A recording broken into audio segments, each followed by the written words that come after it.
oduu teenyaa jalqabaatiin obbo Taayyee Danda'aa bosona seenaniiru jechuun gabaasaaleen qoodaman sobaa jedhame. Kanaanis Ajaansi Firaansi Pirees gabaasota sobaa maqaa Oromiyaa Miidiyaa Neetwoorkiin tamsaafaman saaxile. OMN fi obbo Taayyee Danda'aa bal'inaan isin biraan geenya. Oduu biraatiin Ministeerri Muummee Itoophiyaa Abiy Ahmed Filisxeemota balleessuu irratti Ministeera Haajaa Alaa Israa'el waliin mari'achuun ibsame. Filisxeemota ni jaallata kan jedhamu Abiy Ahmed faallaa isaa garuu dhimma balleessuu irratti marii godheeraa jedhame. Marii tibbanaa Abiy Ahmed Ministeera Haajaa Alaa Israa'el waliin godhe irratti dhugaa miidiyaaleen Israa'el saaxilan bal'inaan isin biraan geenya. Oduu biraatiin waraana bilisummaa Oromoo irratti tarkaanfii fudhatameen loltoonni WBO 73 harka kennachuu waajjirri pirezidaantii Oromiyaa beeksise. Itti aanaan pirezidaantii mootummaa naannoo Oromiyaa obbo Awwaluu Abdii immoo shanee qulqulleessineerra jedhan. Gabaasa bal'aa isin biraan geenya akka mooltan daawwattootaaf hordoftoota Aanolee Global Media. Odeeffannoo keenya galgala kanaa qabannee dhufneeti jirra. Odeeffannoo keenya ijoo isaa madageessan guutuu isaa isin biraan geenya.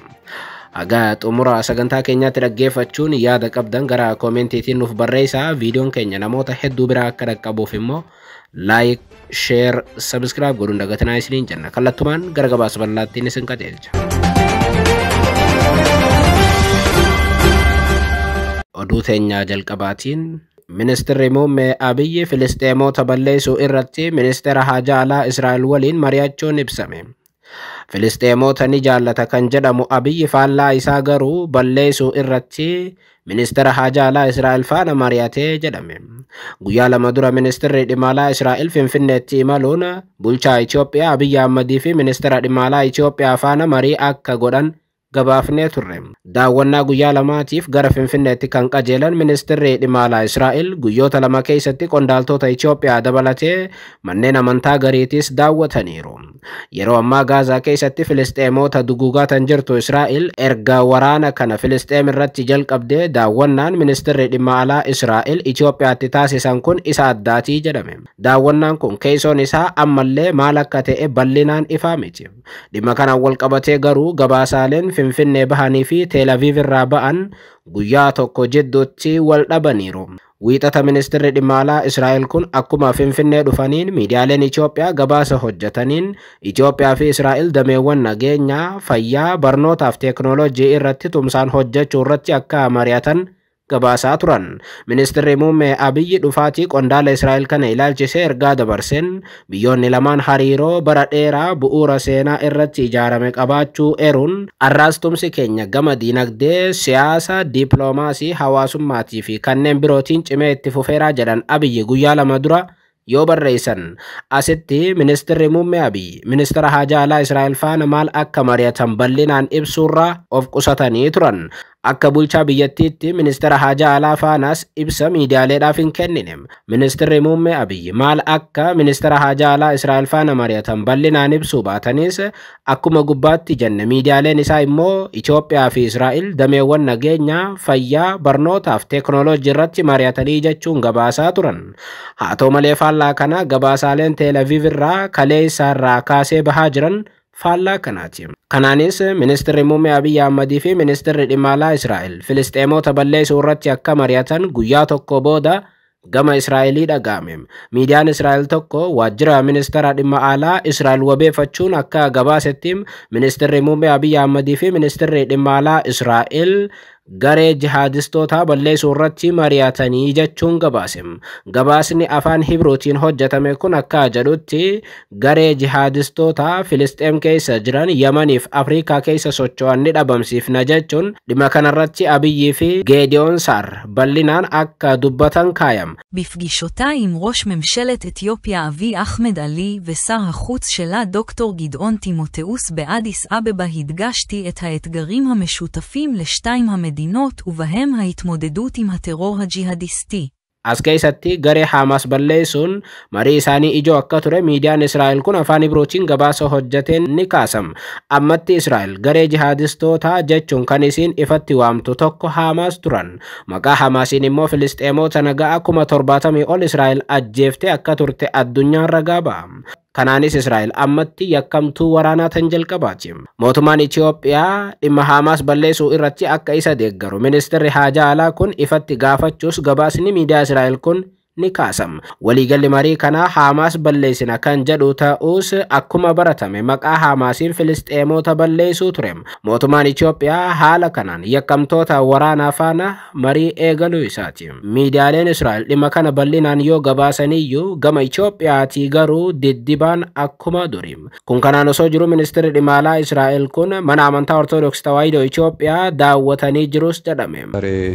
የእስራኤል የውጭ ጉዳይ ሚኒስትር ኢትዮጵያ መጥተው በዚህ ጉብኝታቸው የኢትዮጵያ ኦርቶዶክስ ተዋሕዶ ቤተክርስቲያን በጣም እናከብራት በጣም እንወዳት ቤተክርስቲያን ናት።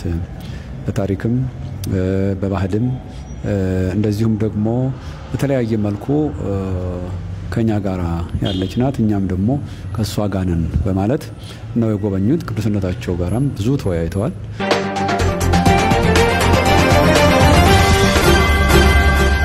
Oduu biraatiin obbo Taayyee Danda'aa bosona seenaniiru jechuun gabaasaaleen qoodaman sobaa jedhame. Ajaansi France Press gabaasota sobaa maqaa Oromiyaa Miidiyaa Neetworkiin tamsaafaman saaxile. Ebla 23/2025 odeessi sobaa akka waan OMN hojjeteetti tamsa'e qabatamaa akka hin taanee fi gabaasa OMN akka hin taane Ajaansi France Press Fact Check miidiyaa OMN irraa mirkaneeffachuu gabaaseera. Odeessi sobaa jalqabaa obbo Taayyee Danda'aa bosona seeneera. Taayyeen bosonarraa ergaa dabarse kan jedhu ture. Gabaasa kanaaf iskiriinshuutii sobaa gaazexeessaan OMN oduu dhiyeessuu fi suuraa Photoshopii ministeera nagaa duraanii obbo Taayyee Danda'aa wal cinaa kaayuun gabaasicha mata duree kana erga kennee fi booda bal'ina isaa liinkii YouTube'itti geessu kaayee asiin seena jechuun namni oduu sobaa qindeesse kun barreesseeraa jedha AFP'n.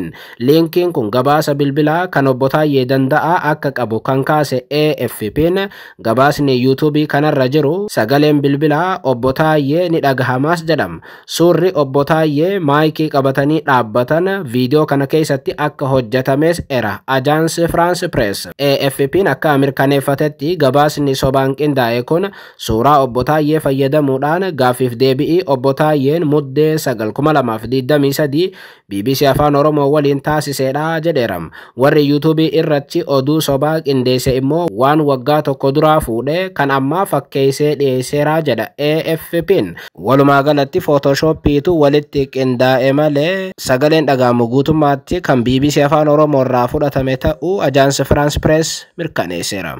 Gaafa sanii akkana kaasnaanii hayyoon akkana jedhan jennaan kuni diiyaasporaan yaada maraattee akkana taati.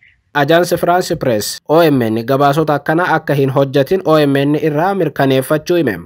Weebsaayitii fi tooftaalee tamsaasa OMN tokko irrattillee gabaasonni kunneen akka hin hojjetamin AFP'n mirkaneeffadheeraa jedhama. Kun immoo guutummaatti sobaa jedha Daayirektarri olaanaan OMN obbo Dajanee Guutamam. Nuti gabaasa akkanaa hin hojjenne OMN Facebook isaarratti hordoftoota miliyoona 3tti dhiyaatu qaba. Gabaasa babal'aa waa'ee Oromiyaa hojjechuun ni beekamna. Fayyadamtoonni miidiyaa hawaasaa maqaa OMN fayyadamuun oduu sobaa tamsaasuudhaan hordoftoota baay'ee horachuudhaaf oduu akkanaa tamsaasu jechuun Daayirektarri olaanaan OMN obbo Dajanee Guutamaa Ajaansi France Pressitti himeera.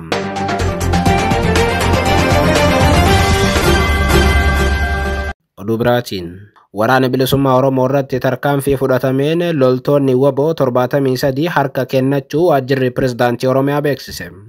Itti aanaan pirezidaantii mootummaa naannoo Oromiyaa obbo Awwaluu Abdii immoo shanee qulqulleessineerraa jedhan. Waggoota dabran Oromiyaa nagaa gooneerra shanee balleessineerraa jechuun dubbachaa kan ture mootummaan har'aas shanee balleessaa jirra jechuun dubbachuu itti fufeera.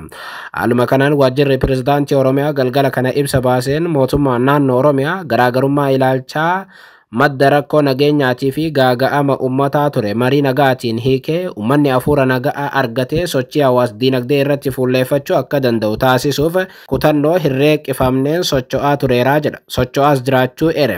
Bu'uuruma kanaan rakkoo jiru karaa nagaatiin hiikuuf hooggansa WBO waliigaltee araaraa mallatteessuun hidhattoonni hedduun karaa nagaatiin akka galan ta'eeraa jedha waajjirri pirezidaantii Oromiyaa.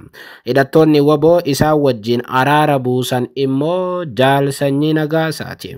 haa ta'u malee jedha waajjirri Shimallis Abdiisaa ibsa baaseen waamicha nagaa mootummaan naannoo Oromiyaatii fi uummanni Oromoo irra deddeebi'iin gochaa turee fi jiru tuffachuun humnoota seeraan ala hidhatanii socho'aa jiran irratti tarkaanfii seeraa adda addaa qindoomina caasaa nageenyaa naannoo raayyaa ittisa biyyaatii fi uummataatiin fudhatamaa jira jedheera. Haaluma kanaan godina Shawaa Lixaa aanaa Meettaa Roobiitii fi naannoo isheetti opereeshinii qindaa'aa humnoota hidhatanii karaa seeraan alaa socho'aa turan irratti raawwatameen hidhattoonni yookaan loltoonni waboo 73 booji'amaniiru jedha waajjirri Shimallis. Gama biraatiin daawwannaa hojiilee hawaas dinagdeetiif godinichatti kan argaman pirezidaantii itti aanaan mootummaa naannoo Oromiyaa obbo Awwaluu Abdii Oromiyaatti nageenya waareessuuf tarkaanfii fudhatamaa jiru keessatti hirmaannaan hawaasaa guddaa akka ta'e eeraniiru jedha waajjirichi. Obbo Awwaluun bakka loltoonni kun harka itti kennataniiru jedhametti argamuun haasa'oo taasisaniin sochii jabaa godhameen shaneen hedduun barbadaa'aniiru aanaalee hedduun garee kanarraa bilisa ba'aniiru jechuunis dubbataniiru. Obbo Awwaluun akkuma amma dura jechaa turan amma booda Shawaan nagaa taatii jedhan. Pirezidaantii itti aanaan kun irraa deddeebi'iin nagaan Oromiyaa bu'eera jechuu yoo dubbatan ni dhaga'ama. Garuu nagaan kun afaan irra kan dabe takka bakka isaan jedhanitti bu'ee hin beeku.